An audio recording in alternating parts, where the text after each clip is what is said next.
দুনিয়াতে আপনি যতক্ষণ মানুষের জন্য করে যেতে পারবেন ততক্ষণই ভালো থাকবেন। যখন আপনি আপনার দিক থেকে সামান্য পরিমাণও করা বন্ধ করে দেন, তখনই দেখবেন তার আসল রূপ। এই স্বার্থপরের দুনিয়াতে আসলেই টেকা বড় মুশকিল। সংসারে বড় ছেলে, বড় বউ এরা কখনোই না ভালো হতে পারে না। কলিজা কেটে যদি ভুনা করেও খাওয়া দেন, তাও কিন্তু বলবে যে লবণ কম দেওয়া হয়েছে। হাতের ৫ আঙ্গুল যেমন সমান হয় না, সংসারের প্রত্যেকটা মানুষ তেমন একরকম হয় না। এইটা মাথায় রেখেই আসলে চলতে হয়। জীবনটা সত্যি সিনেমাকেও হার মানায়। এমন এমন গল্প থাকে আমাদের জীবনে, যেগুলো আমরা না পারি কাউকে বলতে, না পারি নিজে সহ্য করতে।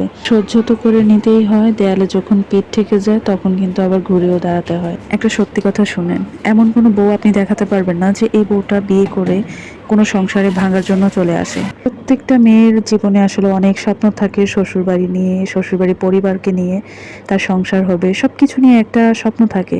এমন কোনো মেয়ে দেখাতেই পারবেন না যে এই মেয়েটা শ্বশুরবাড়িতে গিয়েই খারাপ হয়ে যায়, এরকমটা কিন্তু কোনো মেয়েই করে না। ধীরে ধীরে তার পরিবর্তন আসে। আশেপাশের পরিবেশ থেকে আসলে সেই মেয়েটা শিখে, নতুন কিছু শেখার জন্যই সেই বাড়িতে যায়। আর পরিবেশটা যদি ভালো হয় তবে সেই মানুষটা ভালো হতে বাধ্য। আর যখন আশেপাশে প্রচুর টক্সিক মানুষ দেখে না, তখন সে নিজের ভেতরে একটা নেগেটিভিটি সবসময় ধারণ করে। একটা অপরিচিত মানুষকে সত্যি বলতে ভালোবাসা দিয়েই শুধু ভালোবাসা আদায় করা যায়।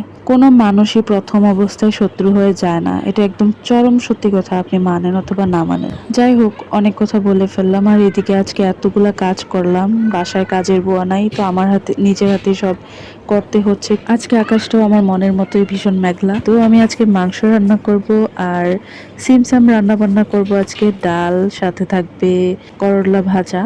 আমার এই কম্বিনেশনটা ভীষণ লাগে। আপনাদের কাছে কেমন লাগে অবশ্যই জানাবেন। যদিও ঈদের পরে আমার গোশত খাওয়ার একদমই রুচি ছিল না, কিন্তু এখন কিন্তু বেশ ভালোই লাগে। আর বাচ্চারা তো অনেক খুশি থাকে মাংস রান্না করলেই। আজকে হলো বৃহস্পতিবার, তো আজকে বিফটা রান্না করতেছি, আগামীকাল তো রান্না হবে। ঈদের পর থেকে আমার বাসায় এখন পর্যন্ত আলু গোস্ত রান্না হয় নাই, তো আজকে ঝোল ঝোল করে ভাবলাম যে আলু দিয়ে গোস্ত রান্না করব। তো সেভাবেই রান্না করলাম, আর মাংসটা বেশ ভালো মজা হয়েছিল।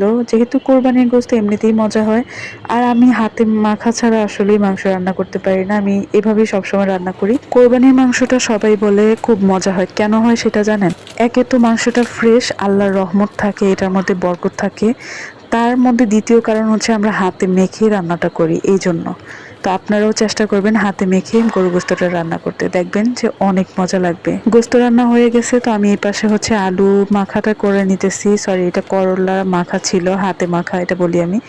এটা অনেক বেশি মজা হয়, আপনারা এবার বাসায় করে ট্রাই করতে পারেন, অনেক অনেক টেস্টি হয়। যারা করলা নাকি খান না, তারাও একবার যদি খান একদম ফিদা হয়ে যাবেন, আমি একদম গ্যারান্টি দিয়ে বলতেছি। তো আস্ত কিছু রসুন দিছিলাম, সেগুলোকে মেখে নিলাম। তো যাই হোক, আমার সব কিছু রান্নাই কমপ্লিট হয়ে গেছে, তার সঙ্গে পাতলা ডালও করছিলাম। তো এবার একটা শসা নিয়ে নিচ্ছি। এখানে একটা মিস্টেক হয়েছে, আজকে লেবু নাই বাসায়। লেবু হলে কিন্তু অনেক জমে যেত। আর গোস্তের সাথে কিন্তু লেবুটা খেতেই হয়, যেহেতু তেল চর্বি অনেক থাকে। তো যাই হোক, আজকে বাসায় নাই, সবকিছু রেডি করে নিচ্ছি। আর আমি সহ্য করতে পারতেছি না করলা মাখাটা দেখে, আর আমার এটা এত বেশি ফেভারিট।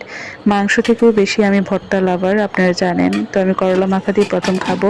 এই তো প্লেটটা সাজিয়ে নিলাম, বাচ্চাদেরকেও খাওয়াবো, নিজেও খাবো। সিনার গোস্ত আমার অনেক বেশি পছন্দ, বেছে 2টা সিনার গোস্ত নিয়ে আসছি। আর এই দেখেন, পেঁয়াজ ছাড়া তো হবেই না।